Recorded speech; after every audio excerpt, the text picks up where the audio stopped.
been with, like, and every time that they're with me, they've uplifted from the moment where, you know what I mean? And then when I leave them, they go back down, but that's their business. Oh. What's up, YouTube? Karat Juice Podcast here for another video. You guys saw the title, you saw the thumbnail, you know exactly what we are talking about here today. So we're going to get right into the content.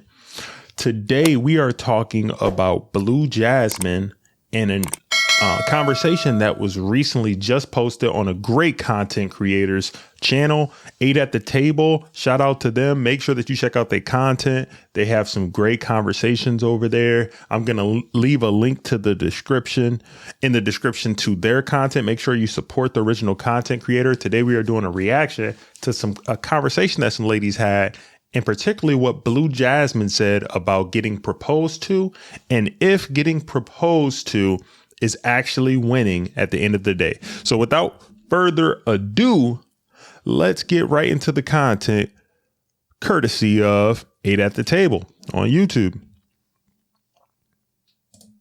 Let's talk about how you got the ring. What you did. Yeah, let's see. I feel like it's a lot of mind. You know, you got to give and take away. You got to give and take away, man. You got to train them like a dog. No, how did you get your ring? That's what she asked. She walked him like a dog. Okay, walk him like a dog. You ever heard that song? So is that easy? No. All right, so I'm going to let y'all know. How did you get your ring? How did you get your ring? I've been proposed to 3 times. And I've been proposed twice. So. Yeah, so it's just like, I don't know, men is easy. I want that. She right. I've been proposed to several times. And all right, well, I want to hear from the one that went down the aisle. So, Aaron, how did you get your nigga? Ooh, you hear that? I want to hear from the one that went down the aisle. What I did to get my ring, and I'm gonna be real honest, like, I've always been like a rough and tough type girl. So I was always I was the woman that knew about football. I knew about video games. I was always cool. Like you said, like I was always cool, you know? A vibe.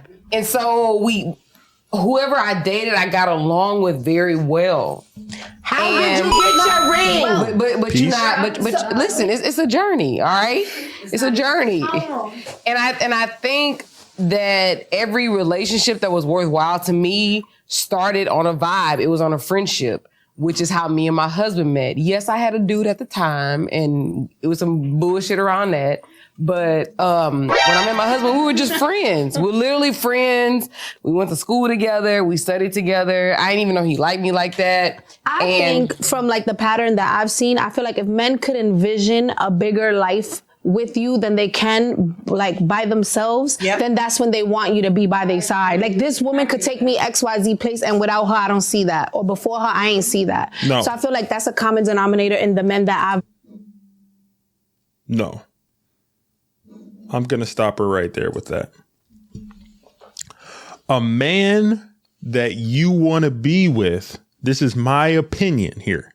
A man that you want to be with is already going to have a plan, is already going to have a purpose, is already going to have his thing going.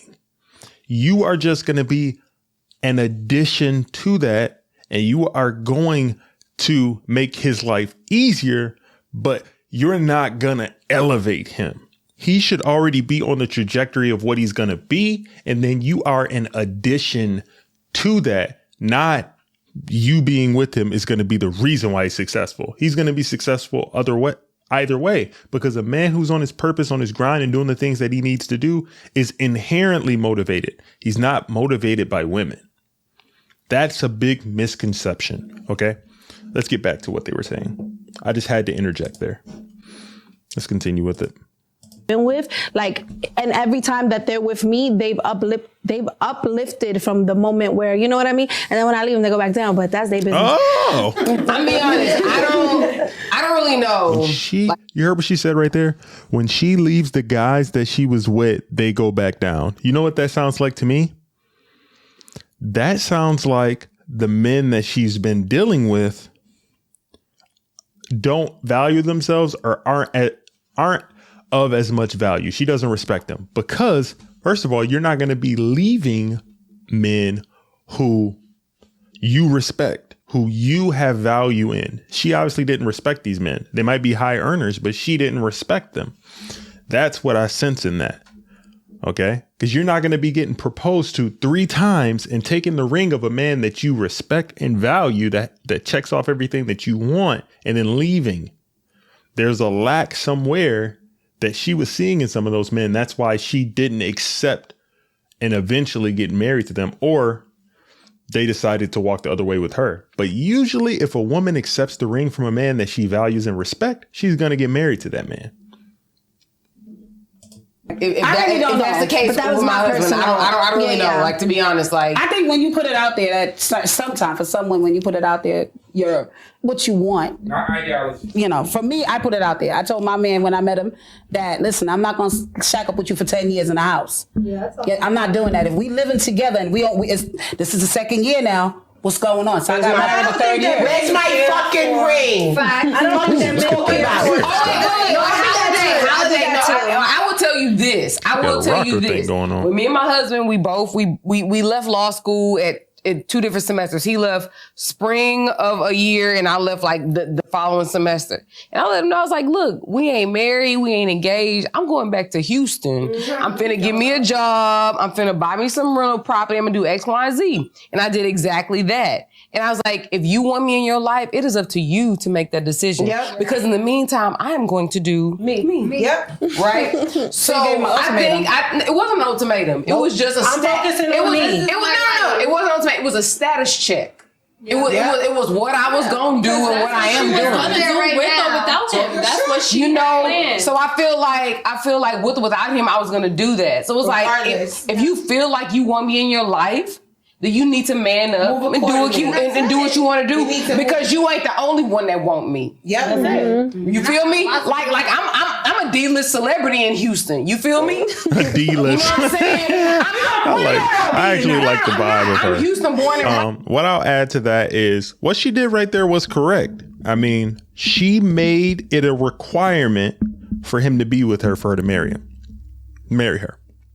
She made it a requirement. She didn't give him an ultimatum. She said, hey, this is what I want, and this is what I'm going to do. And if you want to continue this is what I need. And then she went about her life. And then he realized that she was adding value beyond what other chicks were doing out there. And then he made her an honest woman. And I think that's a good approach. She required something else beyond what a lot of women, modern women, are doing when they think dealing with the guy is actually winning. Getting proposed to 3 times is actually winning. I don't know. You guys talk to me. Is getting proposed to winning? Let's continue with this here. They know me in these streets. So that's why I said I'm a deal. Because your pussy popped severely. It ain't even got a pop. I'm just saying, like, people in the streets know me. So at the end of the day, you ain't the only one. That's it. And don't ever forget it. Period. And that's when they get to level. And I think when I made that known, like, yo, we was cool kicking it in BR, Baton Rouge, went to Southern University, Law Center. When we were there, it's like, yes, they like me here. But in Houston, they love me. Thank you. In Houston, the 4th largest city, baby, they love me. They love some Aaron Campbell. You know what I'm saying? So I think that put a little jolt in his system as to what was going on. I was like, do what you want to do. Because they gonna do what they want to do. Mm-hmm. Yeah. Do you think that leads into Aaron? Do you think that leads into like keeping the suspense and always keeping your partner on their toes of knowing I'm that bitch. Mm-hmm. Like I keep doing that and you will not have a man. But setting the tone unarrogantly, if that's a good word, like it's arrogant, but it's unarrogant. Like I'm not trying to insult you, but I'm trying to let you know, kind of like men think, kind of like Alan said earlier, what you won't do, another woman will. But so it's like when you get with a man, you have to learn how to submissively let him know that without being so forceful in his face, like, nigga, I can get another nigga. You do that. Not about but I feel like you do that by giving and taking away. But you do it in the right way. All right, they just talking over each other at this point. I am going to end it there for what they are talking about.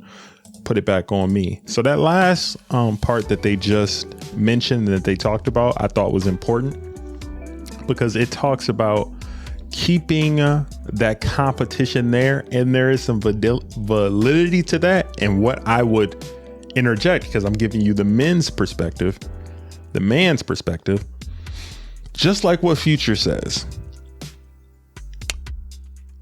B, don't get too comfortable. I love that song from right here. You guys ever listen to this album? Let's see what the track is, which track number it is. Oh, side C, track 2. See that right there? Check out that song, Too Comfortable. Check that out. Too Comfortable, okay? And what he says is B, don't get too comfortable. B, don't get too comfortable. Talking about, hey, if you're in a relationship with me, things are going well and everything, that's all well and good, but don't get too comfortable, because when somebody gets too comfortable in a relationship, it can derail the whole thing, because that competition is good. It keeps people on their toes in a healthy way to say, hey, if you're not up to par and you're not holding up your end of the bargain, because I'm going to do that as a man. I'm going to provide, I'm going to protect, I'm going to keep myself in shape and fit. I expect you to do the same. And that's one of the best things you can do for your significant other, is to make sure that, hey, you are desirable and there are other people seeking you that makes you attractive. People are attracted to people who are attractive. If your significant other goes out and never gets any attention from the opposite sex, that's a problem. And you have to be secure in that. And just to tie it all in to what was being said in this conversation, I do not think that just getting proposals is a win for women. I'm going to bring myself in here. I do not think that just getting proposals is a win for women. And why do I say that? Because the end goal for you and the end game, if that's what you want, is to get the ring and to get the title of wife. You could deal with a lot of guys, you could get a lot of proposals, but why are you not going through with the marriage? 9 times out of 10, you do not respect that man that proposed to you. Because if you respected him enough and he had enough value, you would go through with the marriage. So Blu Jasmine right here is cap. Talking about she's been proposed 2-3 times and all that stuff. If that man was a man that she actually wanted, she would be married right now. And that's just kind of my position on it. You guys can let me know what you think. Let me know what you think in the comments. I'm interested in knowing how you feel about this topic. Is getting proposed to winning? And fellas, how many times have you heard a lady say, I've been proposed to 2-3 times, no ring? And men, what do you count? Do you count proposals or do you count marriages over here when it comes to winning? Because at the end of the day, it's a man's job the majority of the time in the dating game to attract women. It's the female's job, the woman's job, to retain the man. And I think that gets misconstrued a lot with what we got going on. So, hey, that's been another video here on the Karat Juice Podcast channel. I really appreciate you for watching. Go ahead and like the video for the YouTube algorithm. Subscribe to the channel to get more content like this and hit the notification bell. Select all and enable your notifications so anytime I drop some content, you can be the first to watch it. I really appreciate you. See you in the next video. Take care of yourselves. Peace.